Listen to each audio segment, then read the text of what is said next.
नमस्कार बच्चों, आज हम करेंगे औपचारिक पत्र का प्रारूप।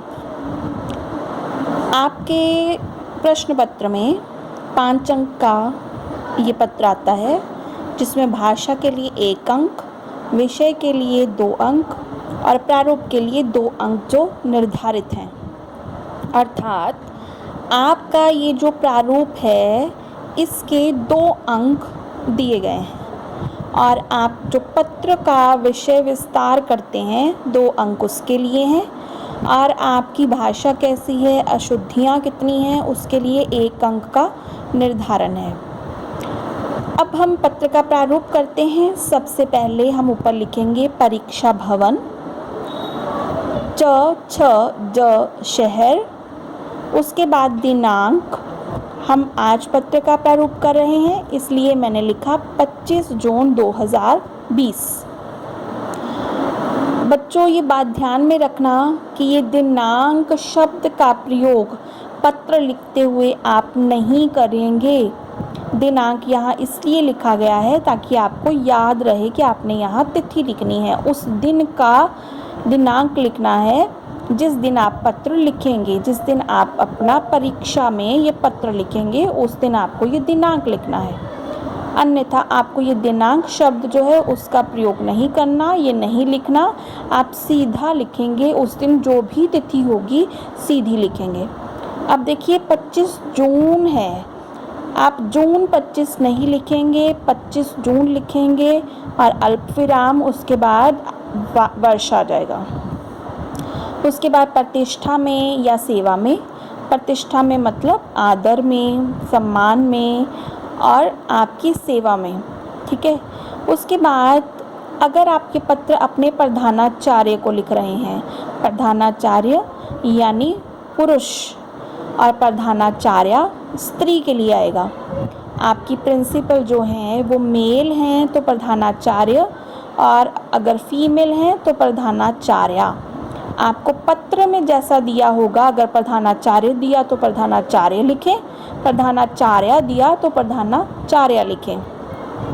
प्रधानाचार्य के साथ आएगा महोदय और प्रधानाचार्य के साथ आएगा महोदया। अब ये तो हुए आपके प्रिंसिपल को आपके विद्यालय के लिए पत्र जो हैं उसके लिए।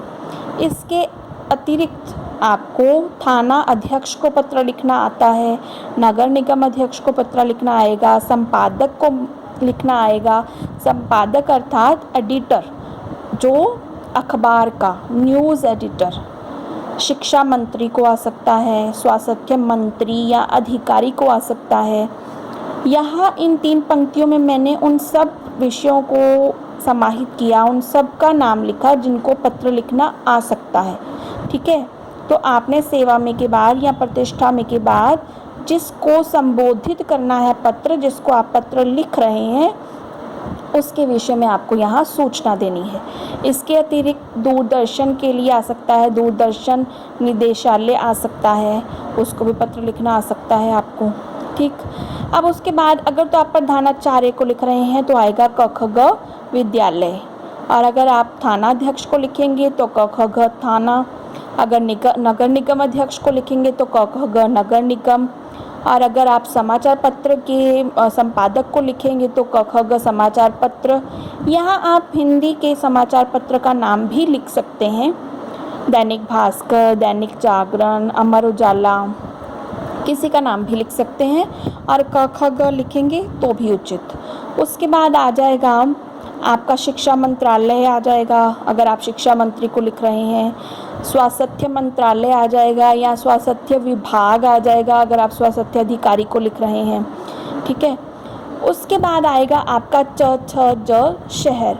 मैंने च शहर क्यों लिखा, क्योंकि मैंने ऊपर भी च शहर लिखा था, तो यहाँ वही आप जो हैं दोहराएंगे। उसके बाद आएगा आपका विषय कि आपको पत्र किस विषय में लिखना है। प्रधानाचार्य को लिखना है फीस माफ़ी करवाने के लिए, अवकाश लेने के लिए, तो यहाँ अवकाश लेने हेतु या फीस माफ़ी करवाने हेतु, ठीक है। अगर आप थानाध्यक्ष को लिख रहे हैं कि आपके नगर में चोरियाँ बहुत होती हैं या किसी प्रकार की दिक्कत है कोई, तो उसके लिए यहाँ पे विषय आएगा। उसके बाद नगर निगम अध्यक्ष मोहल्ले में पानी की कमी है या सीवरेज की कमी है, सीवरेज और पानी की बुरी हालत से संबंधित, इस तरह आपको यहाँ विषय कुछ शब्दों में समाहित करना है। अगर आप इसको विषय को 2-3 पंक्तियों में ले जाएंगे तो ये उपयुक्त नहीं होगा, क्योंकि हमें यहाँ विषय विस्तार में उसे विस्तार देना है। यहाँ हमने जिसको कहते हैं संकेतित करना है, टू द पॉइंट, कि ये पत्र किस बारे में है, क्योंकि ये जो पत्र है हमें विषय से ही पता चलता है कि हम ये पत्र किस बारे में लिख रहे हैं, तो इस बात का ध्यान रखिए। उसके बाद अगर आप प्रधानाचार्य को लिख रहे हैं महोदय और प्रधानाचार्या को लिख रहे हैं तो महोदया, और बाकी आप किसी को भी लिख रहे हैं तो महोदय आएगा। उसके बाद विषय का विस्तार आ जाएगा। आपको अपना पत्र जो है आप क्यों लिख रहे हैं, क्या कारण है, क्या आप करवाना चाहते हैं, विषय को विस्तृत करेंगे। उसके बाद अब अगर आप इसको अलग अलग गद्यांश में विभाजित कर देते हैं तो आप देखिए, ध्यान रखिए, यहाँ आपका एक गद्यांश, एक पैरा ख़त्म होता है तो आपने अगला जो गद्यांश या पैरा है आपने यहाँ से शुरू कर लेना है। इतनी जगह आपके पास खाली जो है वो अपने आप ही छूट जाती है और दिखने में भी अच्छा लगता है। उसके बाद अंत जो करेंगे वो धन्यवाद सहित करेंगे। आपको कोई अल्प विराम, कोई पूर्ण विराम मैंने कहीं नहीं लगाया, आपको नहीं लगाना है। उसके बाद आपकी आज्ञाकारिणी, अगर आप लड़की हैं तो आज्ञाकारिणी, लड़का है तो आपका आज्ञाकारी, ये दोनों आएंगे आपके प्रधानाचार्य को या प्रधानाचार्या को। बाकी सब जो जितने भी दिए हैं उसके लिए आएगा भवदीय लड़कों के लिए, भवदिया लड़कियों के लिए, शुभ चिंतक आएगा, हितैषी आएगा, शुभाकांक्षी आएगा। ये सब शब्द क्यों आएंगे, ये क्यों नहीं आएंगे, ये इसलिए आएंगे क्योंकि हम जो पत्र लिख रहे हैं हम उनकी आज्ञा का पालन नहीं कर रहे। हम ये पत्र लिख रहे हैं किसी और उनका ध्यान दिलाना चाहते हैं, हम उनके हितैषी हैं, हम उनको सूचित करना चाहते हैं किसी विषय में, इसलिए हम यहाँ पे इन शब्दों का प्रयोग करेंगे। उसके बाद आपका नीचे नाम आना चाहिए, लेकिन नाम हम लिखेंगे नहीं क्योंकि बोर्ड के जो नियम है उसके अनुसार आपका परिचय जो है वो प्राप्त नहीं होना चाहिए, इसलिए हम लिखेंगे य र ल। और उसके बाद आपका अनुक्रमांक मतलब आपका रोल नंबर, आप यहाँ क्रॉस डाल देंगे, आपको रोल नंबर नहीं लिखना। उसके बाद अगर आप अपने नगर निगम को लिख रहे हैं, थाना अध्यक्ष, किसी को भी लिख रहे हैं, आप नगर निवासी, शहर निवासी, इलाका निवासी, मोहल्ला निवासी, कुछ भी लिख सकते हैं। ठीक, तो इस प्रकार आपका ये जो पत्र है ये आपका प्रारूप है। इसी प्रारूप के अनुसार आप किसी भी पत्र को लिख सकते हैं। इस एक प्रारूप में आपके मानो हर प्रकार का पत्र जो है वो समाहित है। तो आपको यहाँ औपचारिक पत्र का प्रारूप दिया गया, आपको औपचारिकता निभानी है, इनफॉर्मल नहीं है, ये फॉर्मल लेटर है।